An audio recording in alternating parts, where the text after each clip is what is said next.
Alcohol is bad for you. Ditch your bad habits. You need to be the absolute best at absolutely everything. A dad, a corporate director, a son, a life guru. I'm talking about me here, obviously. Keep signing up for random fitness events, more marathons, more medals. Join Weight Watchers, lose weight but don't lose too much weight. Celebrate with a Chinese when you do lose weight. Make money, but remember money doesn't buy happiness. I can't do it. Don't lie around, remain productive, but don't overtrain. Rest more, but don't rest too much. Be at one with nature. Connect with your sensitive side, but as a man, don't cry. Why aren't you crying? You need to cry more. This is 2025. Be mindful, listen to wow music, meditate, stop resting. Get fit, go faster, but not too fast. You've changed, bro. I used to love alcohol. I mean, I loved it. I thought it made me better at work because I got to network with the bigwigs in the industry. I thought it made me more likeable, funnier, more sociable. There was a huge social expectation to drink, so I felt like I belonged, until one day I decided to quit alcohol entirely, and it completely changed my life. The 14th of April 2019, at the age of 40, so 5 years ago now, was when I had my last alcoholic beverage. The 15th of April 2019 was when I woke up and finally decided to give up drinking and go completely teetotal. Now, for anyone watching this thinking I'm passing judgment, I'm really not. The point of this video is not to persuade you or anyone to stop drinking or to feel guilty having watched this video. The point is to share this part of my life, the thought process I went through, and why I will never ever drink another alcoholic drink for the rest of my life. That's a picture of someone that's very drunk. Look at that. But first, before I get into the nitty gritty of the video, I want to talk about why I woke up one day in April 5 years ago now and decided enough was enough. When I was a teenager, I was very active. I was active because of life, so I was just doing stuff, meaning I didn't live to be active. I didn't wake up and decide to go for a 5k run, for example. I have now since realised that this is the key to success, any success, not just fitness or weight loss. But for the benefit of this video, my success looked like losing a shed ton of weight, getting fit, or at least fit enough to run a marathon in an okay time for me. Most importantly, significantly improve my physical and mental well-being. Mentally, I was in a worse place than I was physically. I'm talking about back in the end of 2018. And physically, I was a wreck. Can you just make sure I'm still in the middle, because I'm conscious I've moved. The biggest problem most people face when it comes to losing weight, getting fit, eating better, etc., is that they, for the short space of time that they're trying to do it, just live for that purpose. The food they eat, what they choose to chat about, the things they do in their spare time, it's all focused on that single-minded goal of losing weight and getting fit. That mindset doesn't last because it's not behaviour, it's not embedded in their normal lifestyle. And when the novelty wears off, they stop and rebound back into old habits. This was something I was determined I wouldn't allow happen to me. So to have fun and change behaviour, for these two priorities to be achieved, I knew that my weight loss and fitness targets needed to be a byproduct of a bigger goal, something more than just losing a few pounds for the summer. So for example, something like completing a really hard challenge like the Yorkshire 3 Peaks, or running my first ever marathon without stopping. However, I also knew that my new ambitious targets had already been sabotaged before I'd even started, unless I stopped drinking. I weighed 190 kg when I first started on this journey. I've made several videos about this already. I'm not going to go into it, but those videos were best exercise for weight loss and fitness changed my life. In these videos, I talked about my weight loss transformation. However, I didn't really talk about the biggest change I made that had the single biggest impact on my new goals: quitting the booze. And the reason why I didn't include him in the video is because I've found it really hard to talk about this. I found it really hard to make this video. You see, alcohol for me wasn't just something I did occasionally, something I knew should be enjoyed in moderation as part of a balanced, social, normal lifestyle. No, by the end of my 30s, alcohol had now become part of my personality. Looking back, I'd now classed myself as dependent, bordering on having alcoholism, and that's really hard for me to say. By the end of 2018, I was drinking a whole bottle of wine or 5 to 10 beers a night, and believe it or not, this amount ramped up at the weekend. I wasn't having fun until I had a glass of wine or a beer in my hand. And as alcohol is a depressant, drinking every day to relax had a very negative effect on me in general. I was always tired, always exhausted.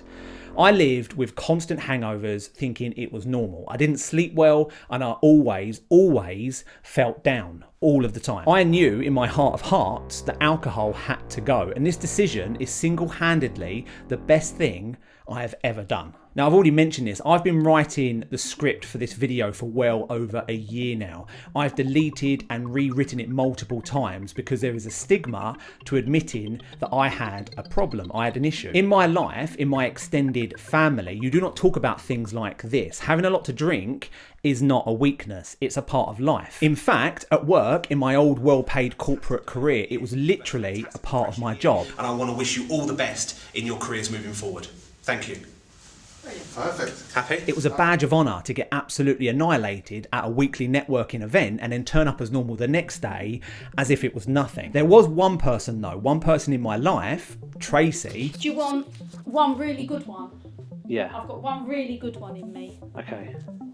Only one? Yeah. She started to realise that I wasn't okay and she intervened. She needs a lot of the credit in this video. What's clicking?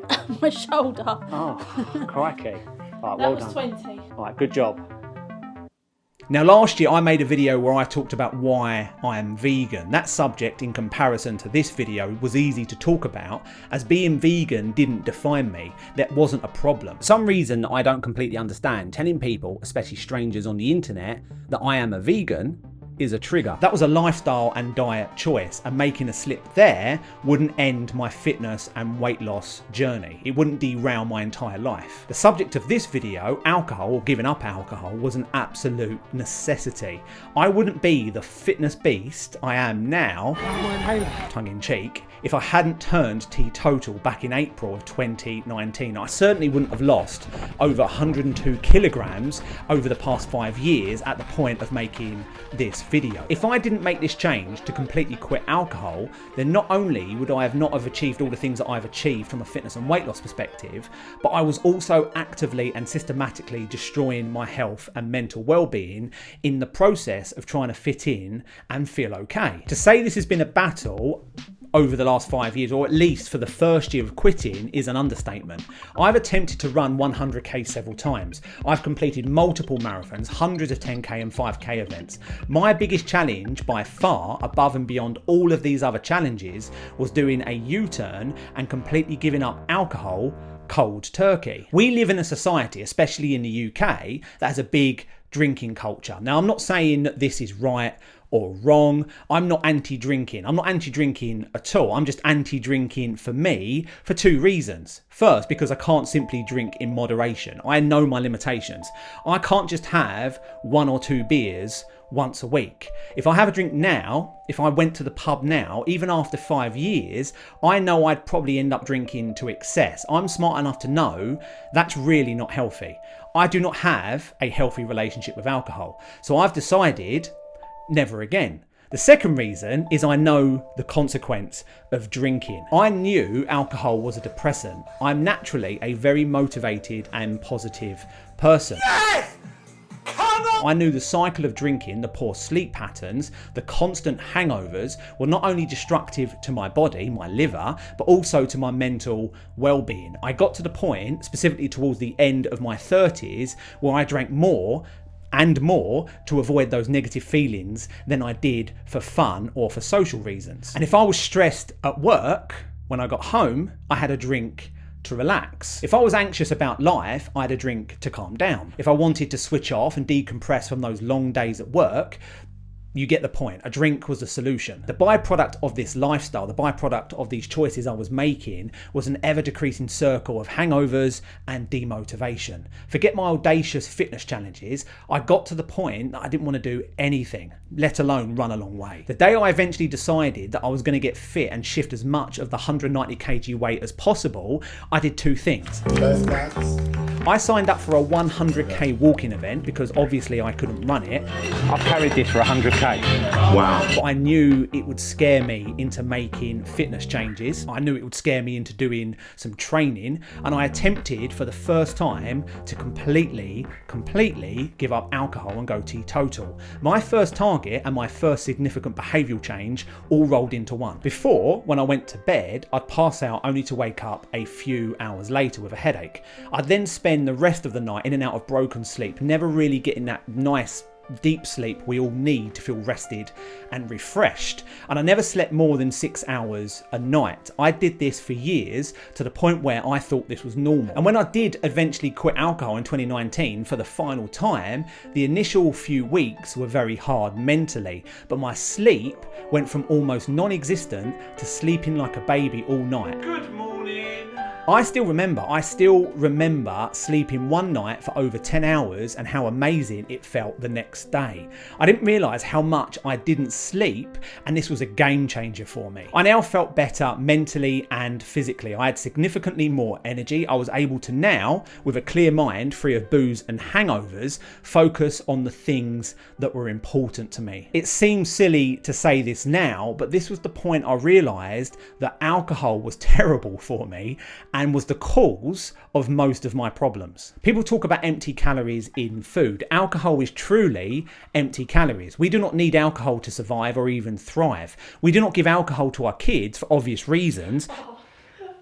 It's literal poison. I've lost more weight in the first 6 to 12 months back in 2019 because I gave up alcohol than I did through walking, running, or even being on a diet. The weight literally fell off me. Now that I had fixed the one thing that would not only have sabotaged my fitness ambitions, but probably would have ending me eventually, I was now ready to start reaping the benefits. I now felt like a literal Iron Man having donned the suit for the first time. Even though I was enjoying the outrageous amount of sleep I was now getting every night, and even though I had energy levels through the roof, my own thoughts, my fears, my worries were now with me 24/7. I didn't have that alcoholic comfort blanket to dull the concerns, even for a few hours every night. So the first thing I did to help that, I walked away from my corporate career that I'd been in since I was 18, as this I knew was the cause of 90% of my worries and concerns. I knew I had to remove myself from someone else's deadlines, their expectations lining their pockets, and especially those potentially damaging social networking events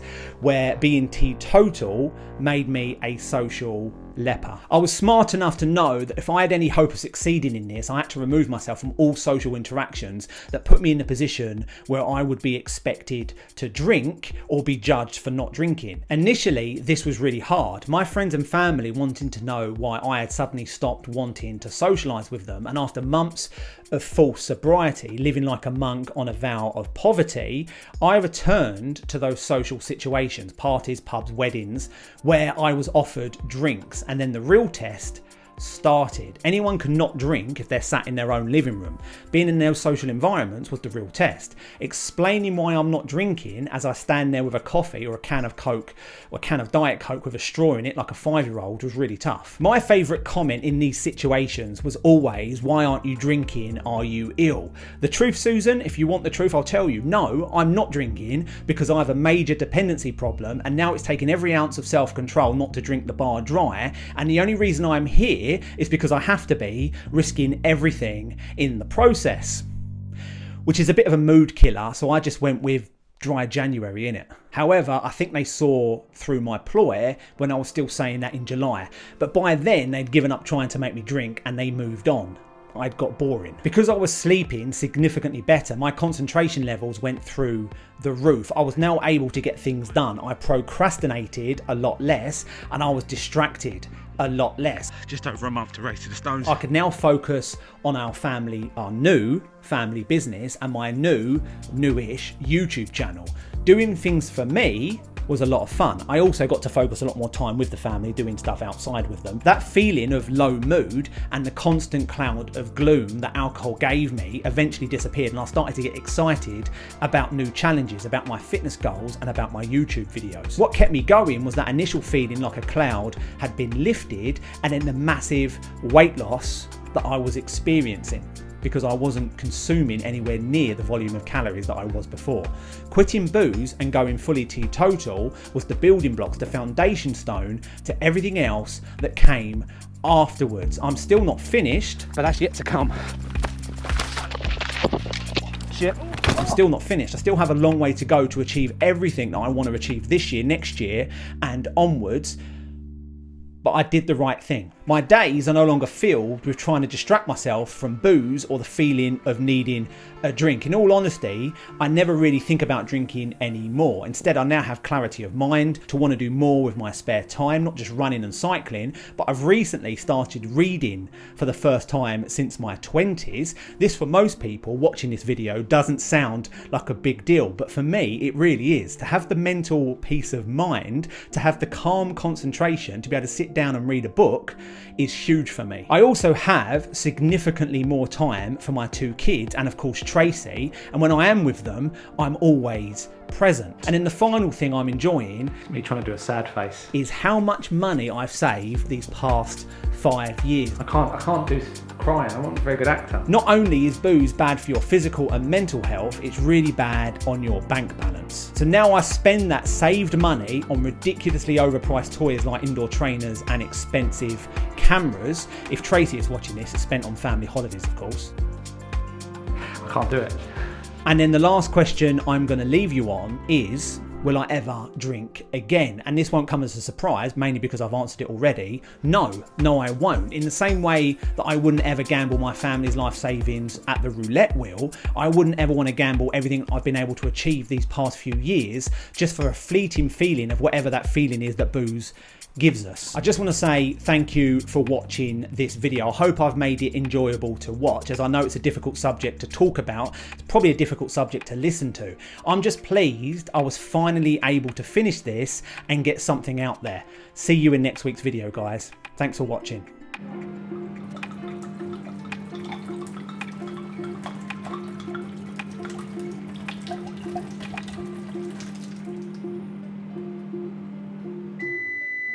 I needed that, didn't I? Should have waited.